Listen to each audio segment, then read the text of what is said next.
ہاں رائٹ، اس لیے حدیث یہ حدیث. بسم اللہ الرحمن الرحیم الحمد للہ رب العالمین والصلاة والسلام علی رسول اللہ وعلى آلہ واصحابہ ومن تبعہم بإحسان الی یوم الدین اما بعد. جی ہم غالباً حضرت انس بن مالک کی حدیث پہ تھے جو رابی مادہ نشین نہ کے مسجد میں پیشاب کر دیا تھا اور آپ سے نے حکم دیا تھا کہ اس کے اوپر ایک ڈول پانی کا ڈال دیں. میں نے شاید ہم لوگ اس کا اعراب کر چکے تھے اور صحابی انس بن مالک رضی اللہ عنہ کے بارے میں تھوڑی گفتگو ہو چکی تھی، تو پھر آگے بڑھتے ہیں انشاءاللہ اس سے. یہ پہلے تو وہی ساری پانی کے بارے میں اس سے پہلے بلی کی حدیث گزری ہے، اس پہ گفتگو ہو چکی ہے، تو ابھی یہ اس کے اوپر آگے بات کرتے ہیں. اعراب تو ہو گیا تھا، تھوڑا بھی جو حدیث کے فوائد اس کے اوپر بات کرتے ہیں. تو انس بن مالک کہتے ہیں کہ جا عرابی، ایک بادہ نشین آیا. تو بدو کے بارے میں جس طرح شاید ہم نے پہلے بھی بات کی تھی کہ بادہ نشین جو ہوتے ہیں جو کہ مطلب پہاڑوں میں رہتے ہیں، جس طرح ہم عام طور پہ بولتے ہیں نا ایک شہر والے اور ایک گاؤں والے، اس حساب سے گاؤں والے. تو یہ عام طور پر شہر سے دور ہوتے ہیں تو ان میں اتنا ادب وغیرہ نہیں ہوتا، لیکن چونکہ یہ اگر آپ صلی اللہ علیہ وسلم سے آپ کے پاس آئے اور ایمان کی حالت میں آپ کو دیکھا تو یہ صحابی ہیں، تو جو صحابہ کی عزت ہے وہ ہم نے سامنے رکھنی ہے، کوئی ایسی بات نہیں کرنی، لیکن جو حدیث میں بات ہے اور جو کچھ قرآن حدیث میں آتا ہے وہ ہم نے بیان کرتے ہیں، لیکن ان کو صحابہ کی عزت دینی ہے، چونکہ اگر یہ شہر کے لوگ نہیں ہیں، ان میں اتنی وہ سمجھداری نہیں تھی، لیکن آپ سے ان کے صحابہ ہیں. تو اعراب کے بارے میں اللہ اور عزت میں مختلف جگہوں پہ جیسے آتا ہے کہ الاعراب اشد کفر و نفاقا، کہ بادہ نشین جو ہوتے ہیں اگر وہ کفر میں ہوتے ہیں، یعنی کفر کو اختیار کرتے ہیں تو بہت اس میں سخت ہوتے ہیں، شدت اختیار کرتے ہیں. الاعراب اشد کفرا و نفاقا، و نفاق اگر ان میں ہوتا ہے بہت سخت ہوتے ہیں، یعنی عام طور پہ دوسرے لوگوں سے، شہری لوگوں سے. وَأَجْدَرُ أَلَّا يَعْلَمُ حُدُودَ مَا أَنزَلَ اللَّهُ عَلَى رَسُولِهِ. تو اسی کے تحت ایک حدیث بھی آتی ہے کہ ایک عرابی نے آپ صلی اللہ علیہ وسلم کو کچھ تحفہ وغیرہ دیا، تو آپ صلی اللہ علیہ وسلم نے اسے، آپ کی یہ عادت تھی، آپ کی سنت تھی کہ آپ نے فرمایا کہ اگر تمہیں کوئی کچھ دے تو اس کا بدلہ اسے دو، اگر نہیں ہو سکتا تو کم سے کم اس کے لیے دعا کرو. تو آپ نے اسے کچھ دیا لیکن وہ شخص خوش نہیں ہوا، یعنی جتنا دیا آپ اس سے خوش نہیں ہوا، پھر اور دیا اس سے بھی خوش نہیں ہوا، اور دیا تو اس سے بھی خوش نہیں ہوا، پھر زیادہ دیا تب جا کے وہ خوش ہو گئے. تو اس کے بعد آپ صلی اللہ علیہ وسلم نے فرمایا کہ اردت اللہ اتہب الا من قرشی او ثقفی او دوسی او انصاری. ہاں یہ والے چار آتے ہیں. آپ نے فرمایا کہ میں نے ارادہ کر دیا کہ میں تحفہ نہیں لوں لیکن کسی قریشی سے، یعنی جو شہر کے لوگ ہیں، قریشی ہو یا انصاری ہو، مدینہ کے رہنے والے لوگ ہو، یا ثقیفی ہو یعنی جو کہ طائف کے رہنے والے ہیں، یا تو دوسی یعنی جو یمن والے، یعنی اس قسم کے لوگ. مطلب اشارہ یہ کہ جو بادہ نشین لوگ ہیں ان سے میں تحفہ نہیں لوں، کیونکہ یہ لوگ پھر راضی نہیں ہوتے. یہ تحفہ اس نیت سے دیتے کہ ہمیں اس سے اور بہت زیادہ ملے گا. تو یہ ان کی طبیعت میں اس قسم کی چیز تھی کہ ان کی طبیعت میں سختی ہوتی تھی، اور اس لیے یہ کیوں یہاں پہ یہ بات کہنا ضروری ہے، کیونکہ آگے اس بات کو سمجھانا ضروری ہے جو انہوں نے آ کے مسجد میں کیا، کہ کس قسم کا کام انہوں نے مسجد کیا، کیونکہ ان کی طبیعت اسی قسم کی ہوتی ہے جس طرح گاؤں گوڑ کے لوگ ہوتے ہیں، اور طبیعت ان کی سخت بھی ہوتی ہے، لیکن کوئی ان میں بہت ہوشیار بھی ہوتا ہے. جس طرح حضرت انس رضی اللہ عنہ کی حدیث ہی ہے کہ کنا نہینا ان نسأل رسول اللہ صلی اللہ علیہ وسلم عن شیء، کہ ہمیں منع کیا گیا تھا کہ ہم آپ صلی اللہ علیہ وسلم سے سوال کریں، کیونکہ لوگ زیادہ سوال کرتے تھے تو اللہ رب العزت نے چیز سے منع کر دیا. فَكَانَ يُعْجِبُنَا أَن يَجِيءَ الرَّجُلُ مِنْ أَهْلِ الْبَادِيَةِ الْعَاقِلُ فَيَسْأَلُهُ وَنَحْنُ نَسْمَعُ. تو ہمیں یہ بات بہت اچھی لگتی تھی، حضرت انس فرماتے ہیں ہمیں یہ بات اچھی لگتی تھی کہ اگر اعرابی سے، کوئی بادہ نشین سے کوئی عقل مند آدمی آئے، یعنی عام جو بادہ نشین کی ہوتی طبیعت ویسے نہیں، عقل مند آدمی کوئی آئے فَيَسْأَلُهُ، اور آ کے آپ صلی اللہ علیہ وسلم سے سوال کرے اور ہم سن رہے ہوں تاکہ اس کے سوال کرنے سے ہم سیکھ لیں. تو بادہ نشین میں دوسری قسم کے لوگ بھی ہیں، یعنی عام طور پر ان کی طبیعت سخت ہوتی تھی، جس طرح اللہ رضی اللہ عنہ فرمایا کہ اشد کفر و نفاق، اور دشمنی بھی بہت کرتے تھے، اور کچھ لوگ عقل مند سمجھدار بھی ہوتے، جس طرح حضرت انس رضی اللہ عنہ نے فرمایا. پھر آگے انہوں نے بتایا کہ دمام بن ثعلبہ یہ صحابی آئے، انہوں نے آپ سے سوال کیے اور ہم سن رہے تھے، یعنی وہ عقل مند عرابی تھے. ٹھیک ہے، تو یہ عرابی کے بارے میں، اور جس طرح میں نے بتایا تھا عرابی میں آخر میں جو یا ہے یہ یا متکلم کا نہیں ہے، یا کس چیز کا ہے؟ جی کس چیز کا یا ہے یہ؟ کون سا؟ عربی؟ ہاں عربی، آخر میں دو یا ہے نا، جو آخر میں یا وہ کس چیز کا یا ہے؟ یا ہے نسبت. ہاں عربی. جس طرح ہم بولتے ہیں نا پاکستانی، پاکستان کے ساتھ یا ہاں یعنی پاکستانی. ہند کا ہے تو ہندی، اس طرح عرب جی. کا تو عربی، تو یا ہی نسبت ہے. یہ مضاف جار مجرور نہیں ہوگا، یہ مضاف الیہ نہیں ہوگا نا؟ نہیں ہے، مضاف الیہ ہے، لیکن یہ یا جو ہے اس کا حکم کیا ہے؟ جیسے یا جو متکلم کے لیے ہوتا ہے کتابی، وہ بھی مضاف الیہ ہے اعراب کے اعتبار سے، ہاں جی. لیکن معنی کیا دیتا ہے؟ کسی چیز کی ہاں ملکیت کے لیے، یعنی کتابی میری کتاب، قلمی میرا کتاب. یہاں پہ عربی آپ یہ نہیں بولیں گے کہ میرا عربی، ایسا نہیں ہاں بولیں گے. کیا بولیں گے؟ بادہ نشین، یعنی عرب کا رہنے والا. بخاری، ہاں. بخارا کا رہنے والا. ٹھیک ہے. امام مسلم رحمہ اللہ سمرقندی، سمرقند کے رہنے والے. اس حساب سے پاکستانی، پاکستانی کا رہنا، یہ نہیں بولیں گے میرا پاکستانی. تو یہ یہاں میں فرق ہے تو وہی مضاف الیہ ہے، عرب مضاف ہے اور یا نسبتی مضاف الیہ ہے. ٹھیک ہے. مضاف الیہ ہے. ہاں تو یہ عربی آئے تو انہوں نے کیا کیا؟ فبال فی طائفۃ المسجد. یہ ساری جو عرب کے بارے میں ہم نے گفتگو بتائی اس لیے بتائی، اس کو سمجھانے کے لیے کہ انہوں نے مسجد میں کے پیشاب کیسے کر دیا. یعنی یہ تو عام بات ہے کہ مسجد نماز کے لیے بنائی جاتی، ان سب چیزوں کے لیے، تو یہ اس چیز سے نا واقف تھے. اور شیخ جی عثیمین جی. رحمہ اللہ نے یہاں پہ بہت پیاری بات کہی ہے کہ آپ صلی اللہ علیہ وسلم کی مسجد جو تھی اوپر سے کھلی تھی، یعنی اکثر حصہ اوپر سے کھلا تھا، اتنی چھت نہیں تھی جیسا شیخ عثیمین رحمہ اللہ نے ذکر کیا ہے. تو وہ جب آیا تو اس کو ایسی لگا کہ یہ بھی عام جگہ ہے، یعنی اگر بند ہوتی تو ایسا لگتا ہے کہ کوئی خاص جگہ ہے، گھر ہے، لیکن اوپر سے کچھ حصہ کھلا تھا، کچھ حصہ بند تھا. تو اس نے یہ سوچا کہ یہ بھی عام جگہ ہے، تو یہاں پہ بھی قضاء حاجت کر سکتے، جیسے ہم عام طور پر کہیں پہ بھی بیٹھ جاتے ہیں. ابھی بھی ہمارے ملکوں میں ایسی ہے، کیا بولتے ہیں، لوگوں کو کہیں بھی کونے میں جگہ مل جائے تو وہ بیٹھ جاتے قضاء حاجت کے لیے. تو یہ بھی عربی اسی طرح اس نے سوچا تو یہ بیٹھ گیا. فبال، اور اس نے پیشاب کرنا شروع کر دیا فی طائفۃ المسجد، مسجد کے کونے میں. تو کیسے، جو کیا ہوا، جس طرح عام طور پہ جن کو علم تھا، جن کو مسجد کی اہمیت پتہ تھی، مسجد کی عزت ان کے دلوں میں تھی، ان کو تو غصہ آیا تو انہوں نے کیا کیا؟ فزجرہ الناس، لوگوں نے انہیں ڈانٹنا شروع کر دیا کہ تو کیا کر رہا ہے. فزجرہ الناس، تو آپ صلی اللہ علیہ وسلم نے انہیں منع کیا. یہ مشہور حدیث ہے، لیکن میں ترجمے کے اعتبار سے، کیونکہ ہم نے خاص طور پہ یہ نحو کے لکھا ہے، اس نحو سیکھنے کے لکھا ہے، تو ترجمے کے اعتبار سے اس کو، نہیں تو حدیث تو مشہور ہے، یہ بہت بہت دفعہ ہم سن چکے ہیں یہ حدیث.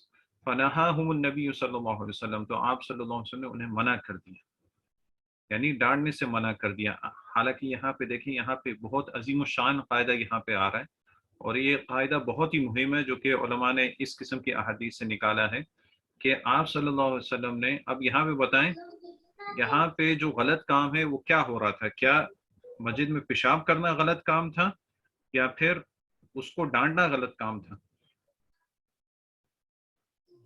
مجھے پیشاب کرنا. پیشاب کرنا غلط کام تھا، تو آپ نے تو پیشاب سے منع نہیں کیا، ڈانٹنا اس کو صحیح کام تھا نا. یہ جو غلط کام جی. کرا اس کو تو روکنا چاہیے. آپ سے نے کیا فرمایا کہ کوئی اگر کوئی منکر دیکھے، کوئی برائی دیکھے تو ہاتھ سے روکے. ہاتھ سے نہیں روک سکتے تو زبان سے روکے، زبان سے بھی نہیں تو دل میں برا جانے. تو یہاں پہ تو لوگوں نے منع کیا منکر سے، لیکن آپ صلی اللہ علیہ وسلم نے انہی کو منع کیا ہے کہ نہیں؟ جی. ہاں. تو اس میں علماء یہاں پہ، سبحان اللہ، علماء یہاں پہ استدلال کرتے ہیں کہ اس سے یہ پتہ چلتا ہے کہ اگر آپ منکر کو منع کرتے ہوئے اس سے بڑا منکر ہو جائے، یعنی کسی برائی سے روکتے ہوئے اگر آپ جی. اس برائی سے منع کر رہے ہیں تو آپ کو یہ اندیشہ ہے کہ اس سے اور زیادہ نقصان ہونے والا ہے، تب آپ اس سے منع نہیں کریں گے. ہاں. یہ قاعدہ سمجھ میں جی آیا کہ جی اگر جی. جی کسی برائی سے روکنے سے اور زیادہ برائی سامنے آ رہی ہے، آپ کو اس چیز کا اندیشہ ہے، غالب ظن ہے کہ بھئی اور زیادہ نقصان ہوگا، تو آپ اس چیز سے منع نہیں کریں گے. اس لیے آپ صلی اللہ علیہ وسلم نے اپنے صحابہ کو ہی منع کیا کہ ان کو نہیں روکو، پیشاب سے نہیں روکو. کیوں؟ اس سے روکنے سے اور کیا زیادہ برائی ہو سکتی ہے، اور کیا زیادہ منکر پھیل سکتا ہے. بہت ساری وہ. چیزیں، بہت ساری جی چیزیں، جی. ان میں سے ہو کچھ سکتا چیزیں. ہے وہ ہاں ہو سکتا ہے وہ اسلام چھوڑ دے. ہاں بالکل، یہ ہو سکتا ہے کہ لوگوں نے مجھے ڈانٹ دیا کہ بھئی میں تو آرام سے پیشاب، میں نے تو کچھ ایسا بھی نہیں کیا، اسلام سے متنفر ہو جائے، ایک چیز یہ ہے. جی. اور عام طور پہ جو ظاہری طور پہ اس وقت کیا ہے، اگر وہ شخص اپنا پیشاب بیچ میں روک دے، کیا اس کی صحت کو جی. جی. نقصان نہیں ہوگا؟ بالکل ہوگا. اس کو نقصان ہوگا. ٹھیک ہے, ابھی اگر اس کو ڈانٹا اور وہ اٹھ گیا, اپنی جگہ سے کھڑا ہو گیا, تو اس کا پیشاب ایک جگہ ہونے کی جگہ مختلف جگہوں پہ اور پھیل جائے گا. گا. ہاں, پھیل جائے گا, جی یہ جی بھی نقصان ہے. اور اگر وہ اٹھ گیا, ہو سکتا ہے اس کی شرمگاہ بھی کھل جائے, اور یہ پھر آر اس جی پہ جی رہے, پھر بیچارے پہ اس کی شرمگاہ بھی کھل جائے, تو کتنے سارے منکر اس کے ساتھ آ سکتے ہیں. تو آپ صلی اللہ علیہ وسلم نے جو منکر ہو رہا تھا, جو کہ کم نقصان تھا, اسی کو ہونے دیا. دیکھو کتنا آپ صلی اللہ علیہ وسلم کی حکمت دیکھیں یہاں پہ, کہ لوگوں کو منع کر دیا کہ اس کو مت ڈانٹو. کتنے سارے نقصان تو ہمارے سامنے. ہو سکتا ہے اس کی صحت کو نقصان ہو جاتا اگر وہ رک جاتا, اگر وہ کھڑا ہو جاتا تو اس کا شرمگاہ کھل سکتی ہے, پیشاب کی جگہ اور زیادہ پھیل سکتی, پھر دھونے میں اور زیادہ مشکل ہو سکتی, ہو سکتا ہے لوگوں پہ بھی چھٹے جاتی, اور اس کے ساتھ ساتھ وہ اسلام سے بھی متنفر ہوتا. اسی طرح کچھ روایت میں آتا ہے جو اسی کی طرف نسبت کرتے کہ یہی عرابی تھا جس نے آ کے دعا کی کہ اللہ مجھ پہ رحم کر اور محبت کو اور کسی پہ رحم نہیں کر. واللہ عالم کہ یہ وہ ہے, لیکن کچھ علماء نے بتایا. تو آپ صلی اللہ علیہ وسلم نے انہیں منع کر دیا کہ اس طرح نہیں کرو, کیونکہ یہ قاعدہ یہاں پہ علماء نے لیا ہے. اس کی اور بہت ساری مثالیں ہیں, بہت ساری مثالیں اس کی ہیں کہ اگر آپ کسی منکر کو روک سکتے ہیں, اس کو کم کر سکتے ہیں یا ختم کر سکتے ہیں تو آپ روکیں. لیکن اگر آپ کو ڈر لگتا ہے, اگر آپ کو اس بات کا غالب اندیشہ ہے کہ اس سے بڑا منکر, اس سے بڑی مصیبت آ جائے گی, تب آپ اس سے منکر سے آپ منع نہیں کریں گے. اس کی بہت ساری مثالیں احادیث میں. تو کیا ہوا پھر, فلما قضا بولہ, جب اس نے اپنا قضاء حاجت پوری کر لی, پیشاب اس کا مکمل ہو گیا, امر النبی صلی اللہ علیہ وسلم نے حکم دیا, بذنوب من ماء, ایک ڈول کا پانی کا, فاحرق علیہ, آپ نے حکم دیا کہ اس کے اوپر بہا دیا جائے, تو جگہ پاک ہو گئی. اور اس کی مختلف دوسری روایت جو ہوتی ہیں, آپ صلی اللہ علیہ وسلم نے اس کو بلایا اس شخص کو, اور اس اعرابی کو آپ نے سکھایا بھی کہ مسجد جو ہے وہ اللہ کے ذکر کے لیے, تلاوت قرآن کے لیے بنائی جاتی, ایسے کاموں کے لیے نہیں, یعنی ان چیزوں کے لیے نہیں ہے. تو وہ جاہل تھا, اس چیز کا علم اس کو نہیں تھا. جاہل کا مطلب ہوتا ہے جس کو کسی چیز کا علم نہیں ہوتا, تو اس نے ان چیزوں کا علم نہیں تھا, تو آپ صلی اللہ علیہ وسلم نے یہ علم اس شخص کو دیا. اسی طرح اس کی ایک مشہور جو آتا ہے وہ شیخ الاسلام ابن تیمیہ رحمہ اللہ سے آتا ہے کہ ان کے زمانے میں ترتاری تھے جنہوں نے آ کے ان کی جگہ پہ قبضہ کیا تھا, اور وہ وہاں پہ لوگوں کو مارتے وغیرہ تھے. تو یہ لوگ جو تھے یہ ایک دفعہ شراب کے نشے میں تھے, شیخ الاسلام ابن تیمیہ کے پاس تھے, اور شیخ الاسلام ابن تیمیہ کے ساتھ بھی کوئی تھا. تو انہوں نے بولا یہ لوگ شراب پی رہے ہیں, آپ ان کو منع کریں, کیونکہ شراب پینا گناہ ہے. تو شیخ الاسلام ابن تیمیہ نے بولا نہیں, ان کو منع نہیں کرو, شراب پینے دو. ساتھ والا حیران ہو گیا, آپ انہیں کیوں شراب پینے سے منع نہیں کر رہے ہیں, تو گناہ کا کام ہے, شراب کتنا سخت چیز ہے. بولا اگر میں ان کو شراب پینے سے منع کروں اور یہ ہوش میں آئیں تو یہ مسلمانوں کو قتل کرنا شروع کر دیں گے, یعنی اس سے بڑا خطرہ سامنے آ جائے گا. اس لیے جو چھوٹا منکر ہے وہ ہونے دو, اسی پہ چپ ہو جاؤ تاکہ بڑی مصیبت سامنے نہ آئے. لیکن یہ نہیں کہ انسان کوئی برائی دیکھے اور بولے کہ نہیں بھائی اس سے اور زیادہ بڑا مسئلہ ہو جائے گا, اس لیے میں کچھ نہیں بولتا. نہیں, مصلحت دیکھی جاتی ہے, یہ نہیں کہ آدمی چپ ہو جائے, موقع پہ ہوتا ہے, اس سے بولنا چاہیے جتنی اس کی طاقت ہے. لیکن اگر اس کا غالب الظن ہے, غالب الظن سے مراد اسے یعنی زیادہ تر اندیشہ ہے کہ اگر میں نے چیز سے روکا تو بڑی مسئلہ ہو جائے گا, جس طرح یہاں پہ ہمارے سامنے حدیث میں ہے, اور جس طرح شیخ الاسلام رحمہ اللہ کا ہم نے دی مثال, اس طرح اور بھی بہت ساری مثالیں ہیں.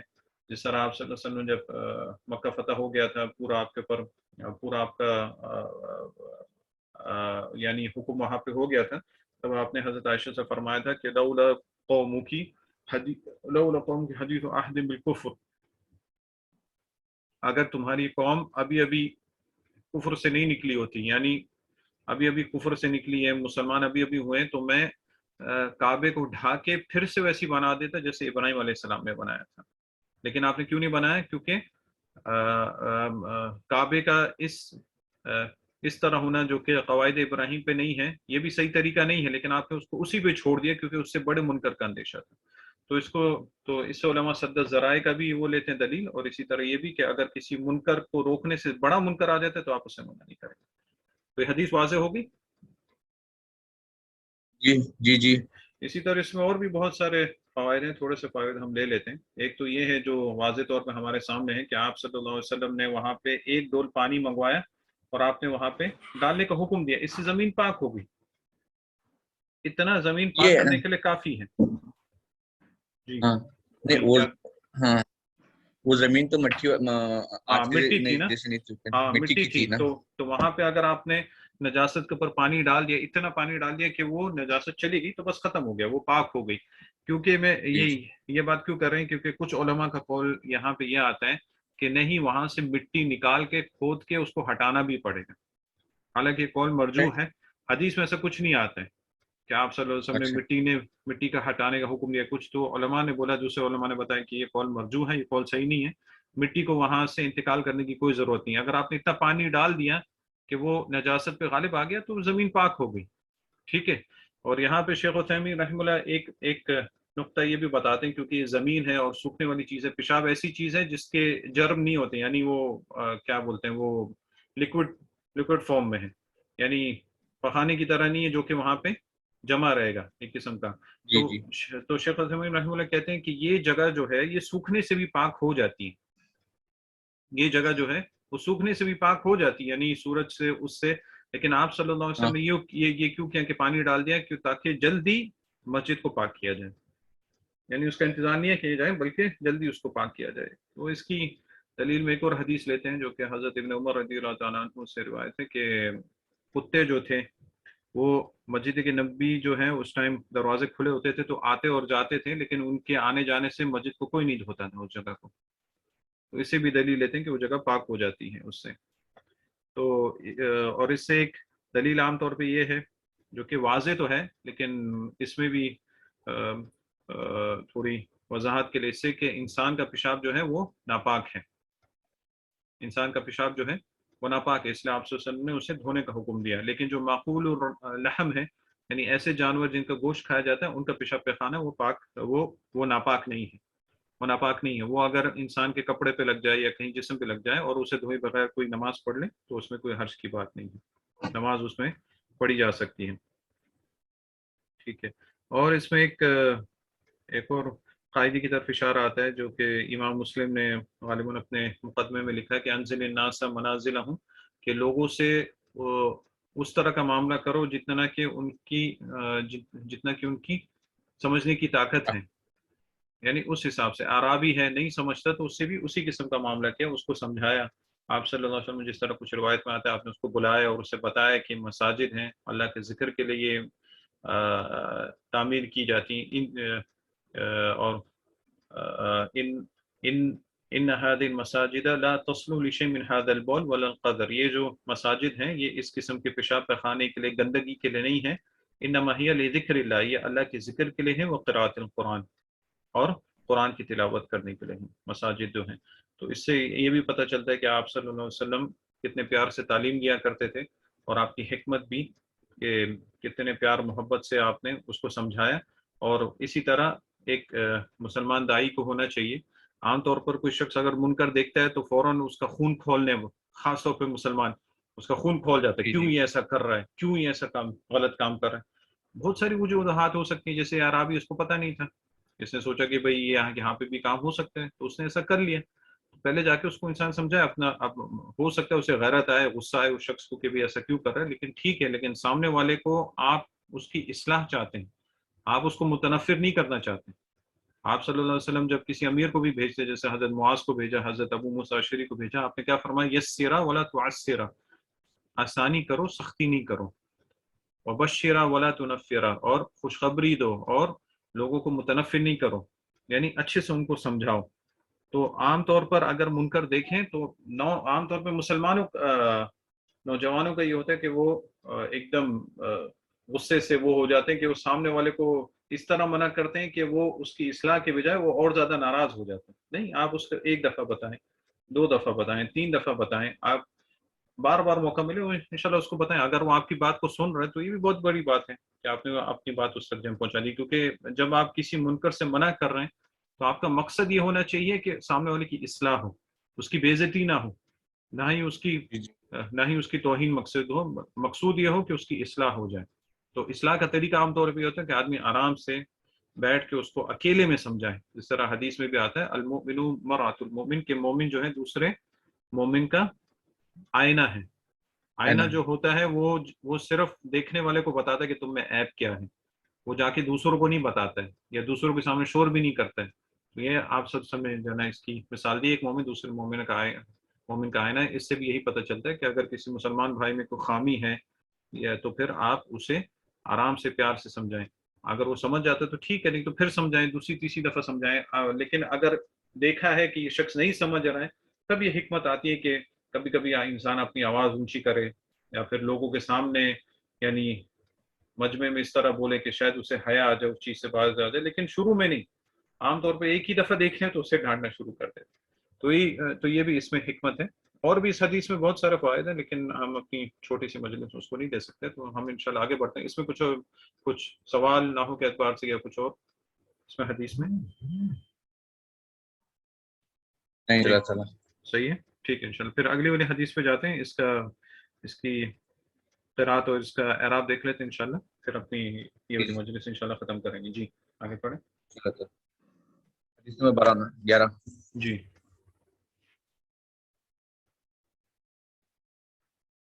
جی وعن ابن عمر رضی اللہ تعالی عنہما قال رسول اللہ صلی اللہ علیہ وسلم احلت لنا میتتان ودمان فاما المیتتان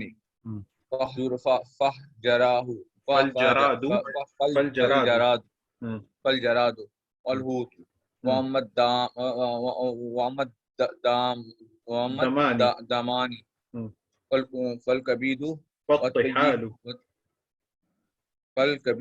فالکبید اچھا آپ کے پاس کبھی پہلے والتحال. کتاب سے پڑھ رہا ہوں. جی ٹھیک ہے. اخرجوه احمد وابن ماجہ فی ضعیف وفیہ ضعیف ضعف یعنی اس میں حدیث میں تھوڑی کمزوری ہے، لیکن شیخ البانی رحمہ اللہ نے اس کو صحیح کہا ہے. وہ انشاءاللہ وہ جو بحث ہے انشاءاللہ ہم بعد میں دیکھیں گے. اچھا یہ روایت ہے ابن عمر رضی اللہ عنہما سے. ابن عمر کون ہے؟ عبداللہ بن عمر. ہاں عبداللہ ابن عمر. آپ حضرت عمر رضی اللہ عنہ بیٹے دوسرے خلیفۃ الراشدین، ان کے بیٹے ابن عمر. اور حضرت عمر رضی اللہ عنہ کے انتقال کے وقت وہ چاہتے تو اپنے بیٹے کو بھی انتخاب کر سکتے تھے، لیکن انہوں نے نہیں کیا.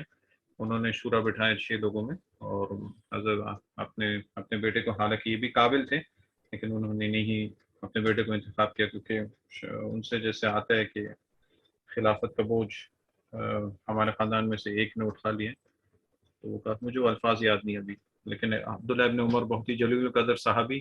کیا ان سے کوئی روایت ہماری ابھی تک نہیں گزری نا پیچھے 10 حدیثوں میں؟ شاید میرے خیال میں نہیں گزری عبداللہ ابن عمر سے، لیکن یہ بھی ان صحابہ میں سے جو ہم نے اشعار پڑھے تھے آپ صلی اللہ علیہ وسلم سے. بہت ساری روایتیں ان سے بھی روایت آتی ہیں، اور خاص طور پر یہ عبداللہ ابن عمر ان کے بارے مشہور ہے کہ آپ صلی اللہ علیہ وسلم کی حدیث کے بارے میں بہت شدت سے ڈھونڈتے تھے آپ صلی اللہ علیہ وسلم کی حدیث کو. اچھا گئی ہے حدیث نمبر 4. ہاں عبداللہ بن عمر رضی اللہ عنہ. اچھا ہاں پیچھے جا چکی ہے. تو یہ بہت شدت سے آپ صلی اللہ علیہ وسلم کی ہاں خلتین کے بارے، لیکن اس ٹائم شاید ہم نے ان کے اوپر گفتگو نہیں کی. تو بہت شدت سے آپ کی حدیث ڈھونڈتے ہیں، آپ کی اتباع کرنے کی پوری کوشش کرتے ہر چیز میں. یہاں تک کہ کچھ روایت میں آتا ہے کہ عبداللہ ابن عمر کے شاگرد فرماتے کہ ہم کہیں سے گزر ہوتے سفر میں، تو عبداللہ ابن عمر رضی اللہ عنہ کہیں پہ رک کے قضاء حاجت کرتے. پھر ہم سے پوچھتے ہیں کہ کیا مجھے قضاء حاجت کی ضرورت تھی؟ تو شاگرد کہتے کہ قضاء حاجت کے بغیر تو آپ کیوں اتریں گے، کیوں کریں گے؟ تو کہتے نہیں، میں نے آپ صلی اللہ علیہ وسلم کے ساتھ تھا تو اسی جگہ میں نے آپ کو اتر کے قضاء حاجت کرتے ہوئے دیکھا تو میں نے کیا. یعنی اتنا ڈھونڈتے تھے کہ ایک ایک چیز آپ کی کاپی کریں عبداللہ ابن عمر رضی اللہ عنہ. تو یہ حدیث بھی عبداللہ ابن عمر رضی اللہ عنہ سے آتی ہے رضی اللہ عنہما. قال رسول اللہ صلی اللہ علیہ وسلم، آپ صلی اللہ علیہ وسلم نے فرمایا احلت.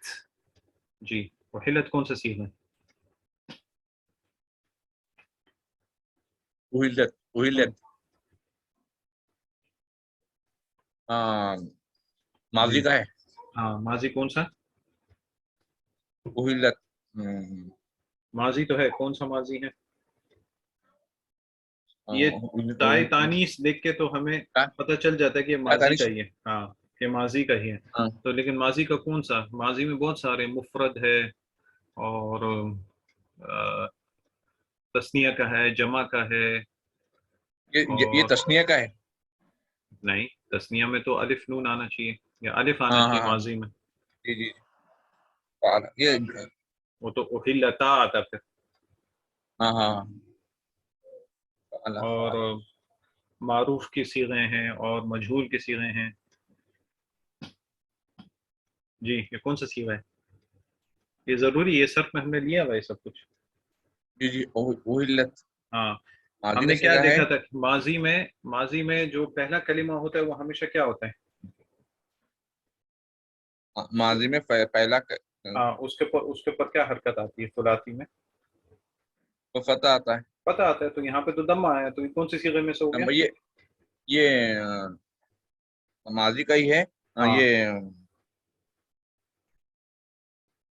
اب ہاں ہاں مجہول کا صیغہ آ گیا. اگر آپ نے شروع میں دمہ دیکھ لیا تو ثلاثی میں مجہول کا ہو گیا.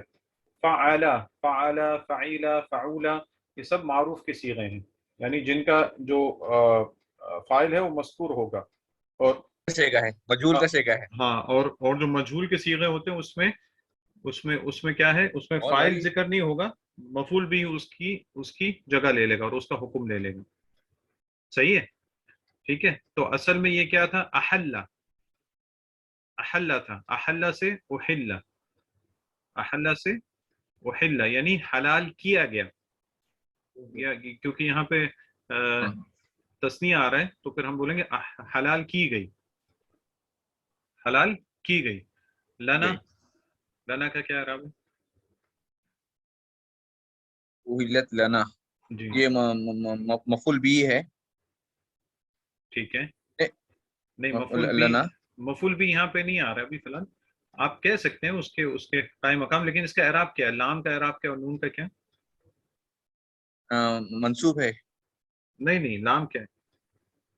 لام جو ہے یہاں پہ لا لا حرف جر ہے. لا حرف جر مبنی ہے، یہ مبنی ہاں الفتح ہے. مبنی الفتح حرف جر اور نہ نہ مجرور ہے اس کا. ہاں ضمیر اور متکلم ہے. اور زمین متکلم ہے.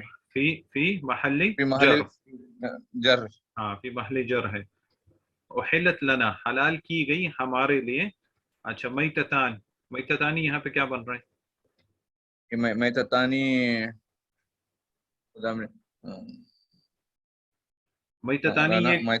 میتتانی کون سا صیغہ ہے اور اس کا اعراب کیا آ رہا ہے؟ پھر آپ کو پتہ چل جائے گا یہ جملے میں کیا بن رہا ہے. ہاں تسنیہ کا صیغہ ہے. تسنیہ کا صیغہ ہے. ٹھیک ہے تسنیہ کا صیغہ ہے. اور اس کا کیا ہے؟ کون سی حالت میں؟ مرفوع ہے، منصوب ہے، مجرور ہے؟ یہ منصوب ہے. یہ نہیں میں تتانی الف ہے نا. ہاں الف ہے. تو پھر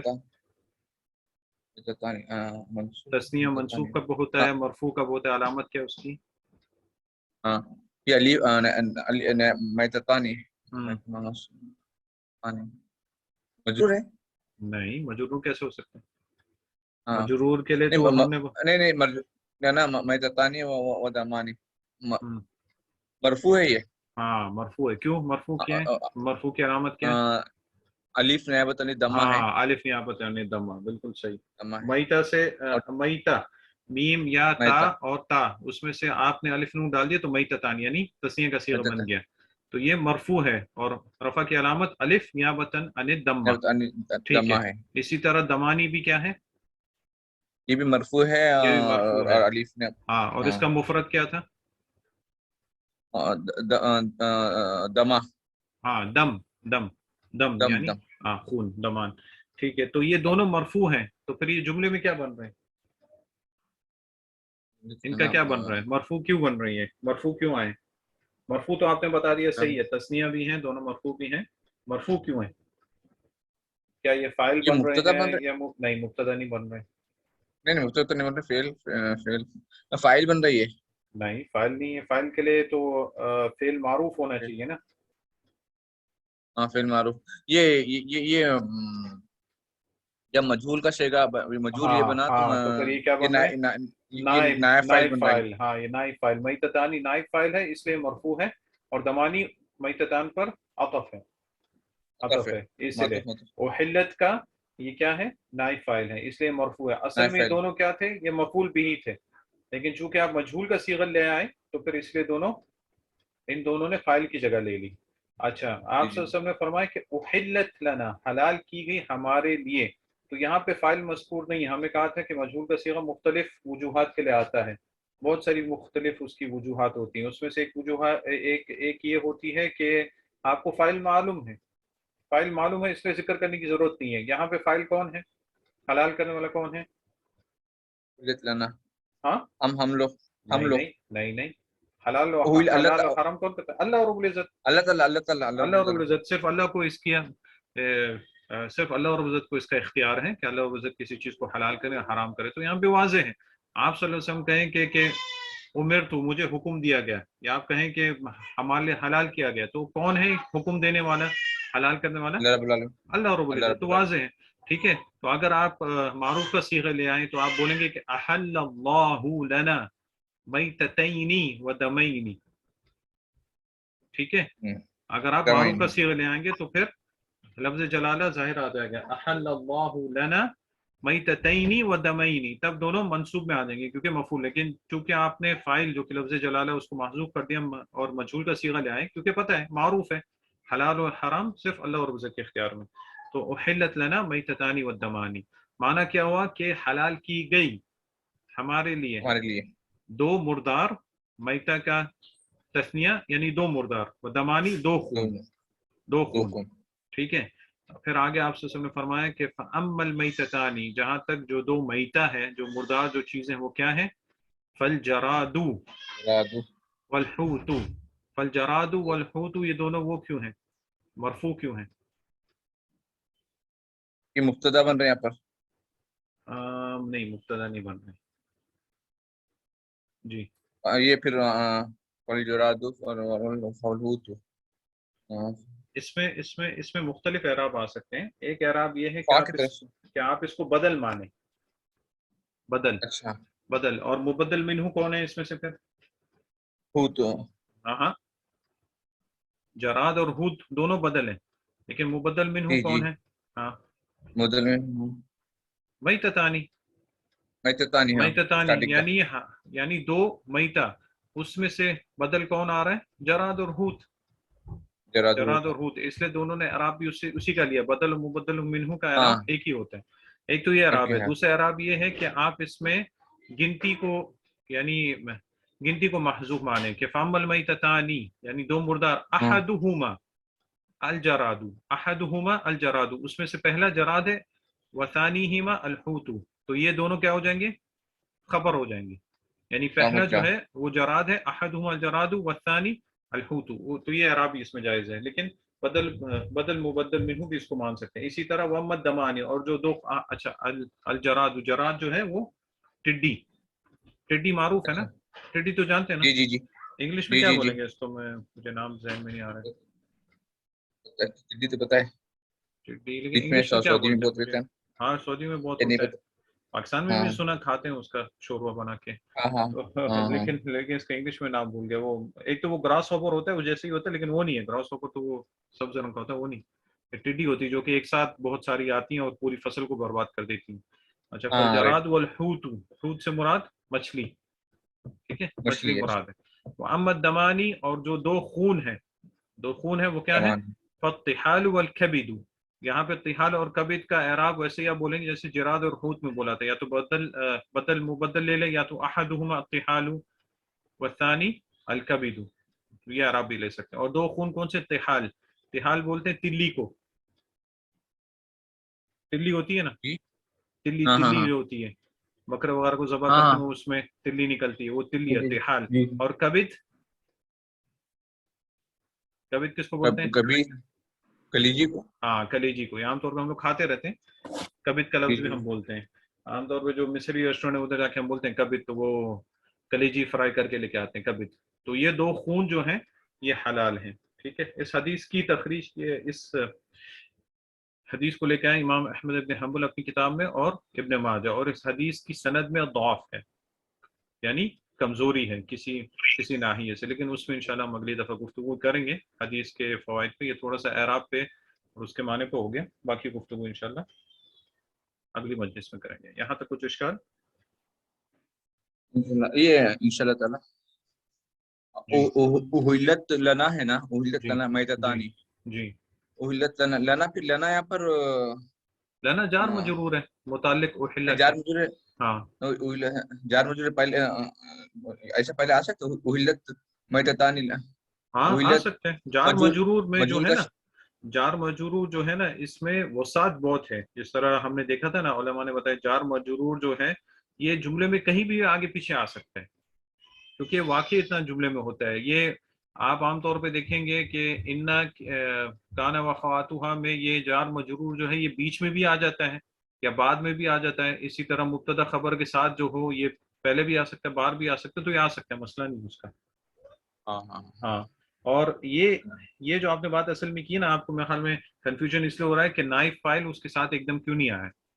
تو اس ہاں میں اہلت میتتان اس میں ہم نے اصل میں ہم نے جہاں تک نائب فائل کے بارے میں پڑھا، ہم نے یہ پڑھا ہے کہ نائب کہ جب آپ فعل معروف سے آپ مجہول کا صیغہ بنائیں گے اور اس کے بعد آپ فائل کو اس کی جگہ دے دیں گے، فائل کو نائب فائل یعنی مفعول بھی کو آپ نائب فائل کی جگہ دے دیں گے. ٹھیک ہے.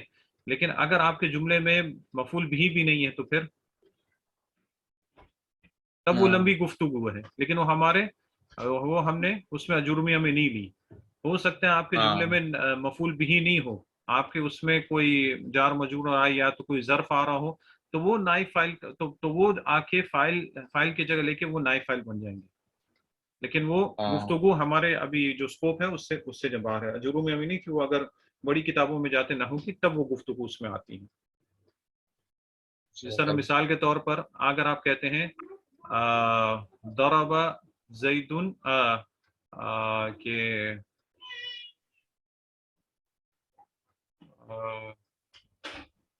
ضرب زید عمرا اليوم، ٹھیک ہے، ضرب زید عمرا اليوم، زید نے عمر کو آج مارا.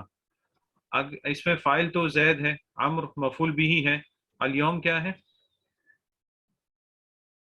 اليوم آج کے دن.